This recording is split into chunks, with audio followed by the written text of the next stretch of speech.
Bienvenue DG Apogam et bienvenue également à son Excellence Jean-Pierre Baptiste. Merci beaucoup d'avoir pris le temps de participer à cette session et je suis ravi d'être avec vous aujourd'hui. Je vais d'abord me tourner vers vous, Monsieur DG Apogam. Racontez-nous comment c'était cette Journée mondiale du coton 2024 et pourquoi celle-ci particulièrement était spéciale. Merci beaucoup, Monsieur l'ambassadeur. Moi, ce qui m'a frappé d'abord, c'est que c'était une manifestation de terrain. Et la chose importante, c'est que cette Journée mondiale du coton, que les pays du C4 ont portée jusqu'à New York, à l'Organisation des Nations Unies, qui a été reconnue donc universellement, elle est revenue chez ceux qui l'avaient engendrée, qui l'avaient proposée, qui sont les producteurs de coton. Et donc le Bénin a été le premier organisateur. C'est la première fois que cette journée se tient en terre africaine. Et c'est un premier message que j'ai emmené du Bénin. Le deuxième, c'est l'ampleur de la manifestation, ampleur politique évidemment, sous le haut patronage du président de la République. Madame la vice-présidente a inauguré ces journées, mais il y avait des tas d'activités. Il y avait un forum d'affaires, il y avait un village, on a vu un défilé de mode, il y a eu des débats techniques et d'affaires sur 3 sites, et beaucoup de gens extrêmement mobilisés. Et c'est le deuxième message, c'est que on commence à vouloir parler sérieusement quand on parle de transformation du coton dans le C4. Et le troisième message, c'est la flamme qui animait tous ces acteurs qui parlaient ensemble. Et j'ai trouvé ça extrêmement motivant pour la suite des événements. Merci beaucoup, DG Apogam. Je suis tout à fait d'accord avec vous. J'ai été notamment impressionné par la qualité de l'organisation. Je me tourne vers vous, Son Excellence. Pour la première fois, la célébration de la Journée mondiale du coton s'est déroulée en terre africaine. Quelles sont vos impressions? Moi, je voudrais d'abord commencer par remercier le Bénin. Parce que, comme l'a signalé le DG, ça fut un accueil mémorable, une organisation parfaite. Et moi, en tant que Tchadien, ce que je retiens de cette Journée mondiale du coton, c'est surtout la visite au niveau des usines où on a vu comment le Bénin transformait le coton. Je dirais chapeau et merci au Bénin. Ça, c'est le premier point. Je voudrais profiter de l'occasion aussi pour remercier l'OMC qui a beaucoup travaillé. Parce que ce n'était pas seulement les pays du C4. On a reçu un soutien considérable de l'OMC et remercier les partenaires, notamment la FIFA, l'ONUDI, la Afreximbank, la CCI. Et la liste est longue, certes. Mais pour nous, franchement, ça a été un échange d'expériences. On a vu ce que le Bénin faisait avec la transformation du coton. Et moi, personnellement, j'ai été bluffé par ça. Parce que quand nous avons vu les usines, quand nous avons vu les gens qui y travaillaient, les jeunes femmes, les jeunes hommes, ça réglait 2 problèmes. C'est vrai que le produit était transformé sur place, mais ça réglait aussi le problème de l'emploi.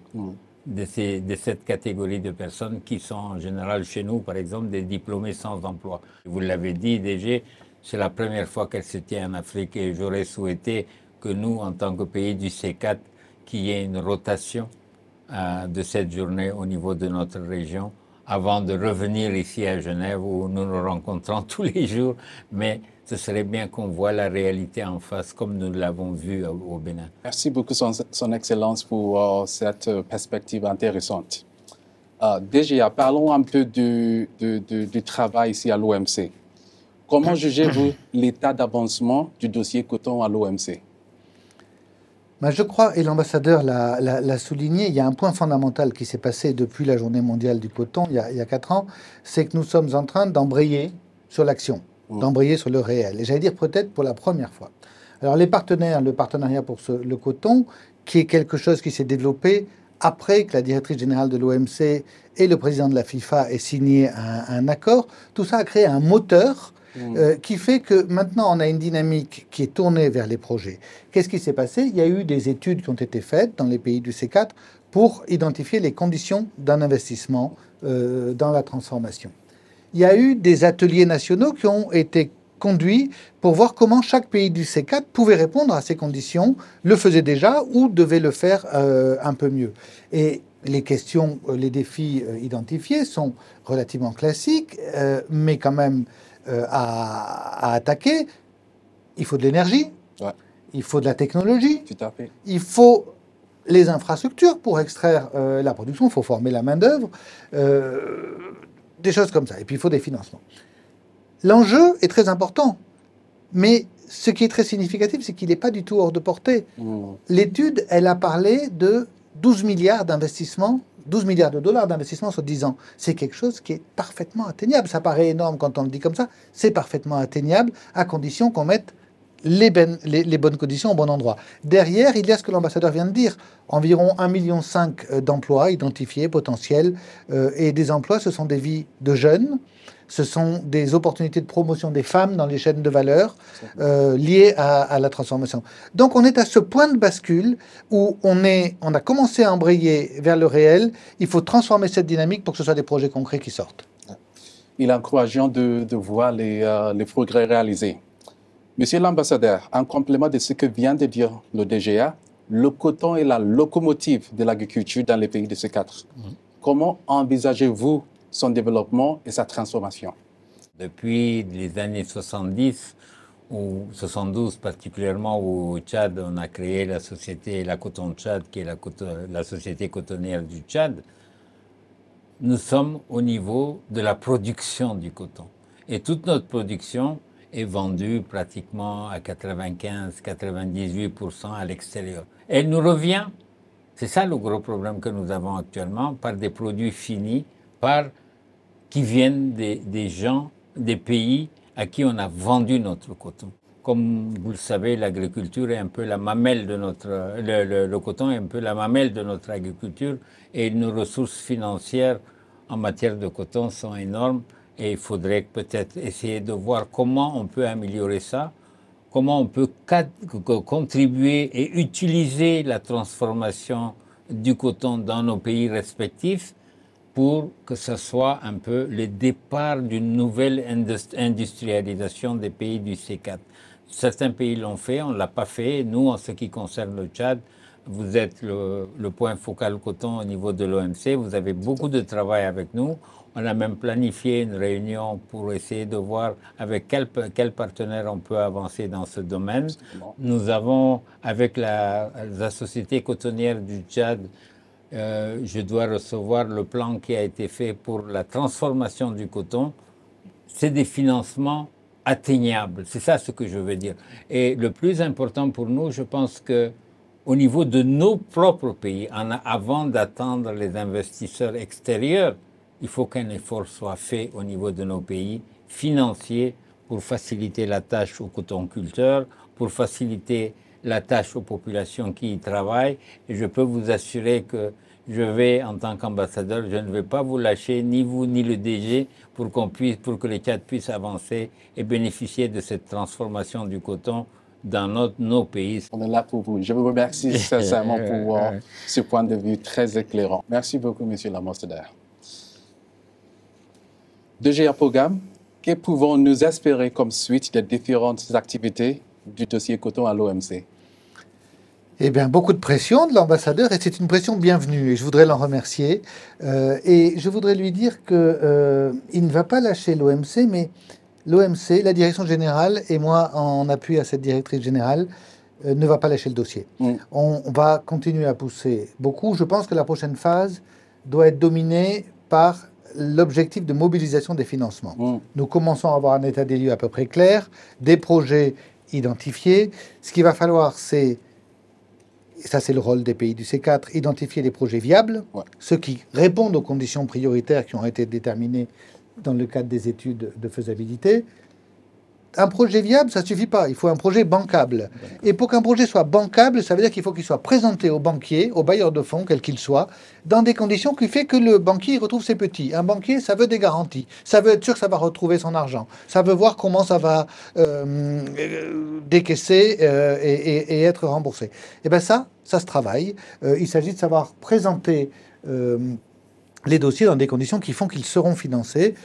Et on y travaille avec les partenaires de l'Afrique Exim Bank, par exemple. C'est un effort qu'il faut continuer à faire et peut-être essayer de le faire en demandant aux bailleurs de fonds de se mettre d'accord sur un modèle un peu standardisé, de telle sorte que les pays du C4 n'aient pas, à chaque fois qu'ils doivent présenter un dossier, en refaire un différent pour, peu importe la couleur du chat, il faut qu'il attrape les souris. l'élément suivant, c'est que tous les banquiers seront très attirés dès qu'ils verront un débouché. Or, un débouché, on commence à en voir un pour la première fois. Il est petit, mais il est réel. C'est la FIFA, l'ambassadeur signalé le partenariat, qui est vraiment joué un rôle de moteur. La FIFA va passer sa première commande au pays du C4 à partir de janvier, dans le cadre de son programme Football pour les écoles. Donc ça, c'est concret, ça, c'est de l'action. Alors, naturellement, c'est pas ça qui va transformer tout le marché, mais c'est un signal à partir duquel on peut espérer attirer l'attention des négociants sur le coton transformé dans les pays africains.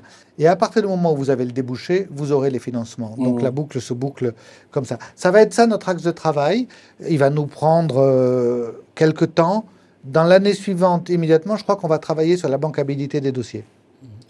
Il est vraiment rassurant de savoir votre vision, mais aussi les opportunités prometteuses, sans oublier l'appui constant de l'OMC à l'égard des pays du C4. Merci beaucoup, DG Apogam.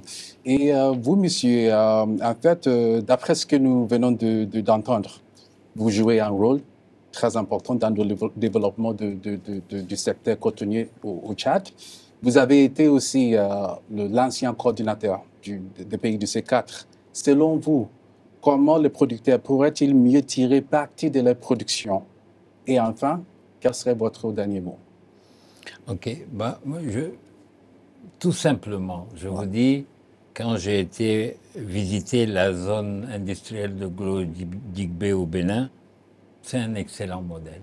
C'est un exemple que nous avons devant nous par rapport à ce que nous pouvons faire. Par rapport à l'OMC, tout le monde sait que les portes de l'OMC nous sont ouvertes avec un appui technique très fort venant de l'OMC. Donc, l'objectif étant comment améliorer les conditions de vie de nos populations à travers l'industrialisation du coton, à travers la transformation du coton, à travers de l'industrialisation de l'ensemble de notre territoire, parce que le coton, en fait, n'est que la partie immergée de l'iceberg.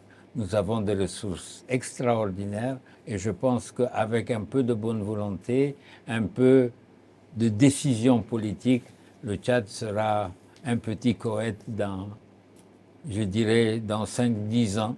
Et je peux vous assurer qu'on avancera dans ça, que Dieu nous prête longue vie et que les décisions politiques vont dans le sens du développement de ce pays. Et dernier point que je n'avais pas soulevé, c'est la coopération sud-sud. Et je pense que là, en tant qu'ambassadeur, en tant qu'Africain, beaucoup de pays ont quelque chose à nous apporter. Donc nous, on peut leur apporter des choses, certes, mais la coopération sud-sud n'est pas très développée dans notre région et ce serait vraiment, je prends des pays comme l'Inde, le Brésil, avec qui nous pouvons faire beaucoup de choses, le Bénin, les pays africains, l'Afrique du Sud et tout ce qui s'ensuit. Cette coopération sud-sud nous permettra d'avoir des exemples concrets de réussite en matière d'industrialisation et ce, pour le bien-être de nos populations. DG Apogam, Son Excellence Jean-Pierre Baptiste, merci beaucoup pour votre temps et votre disponibilité. Ça a été une discussion très enrichissante. À très bientôt. Merci beaucoup. À très bientôt. Merci. Merci beaucoup. Merci beaucoup.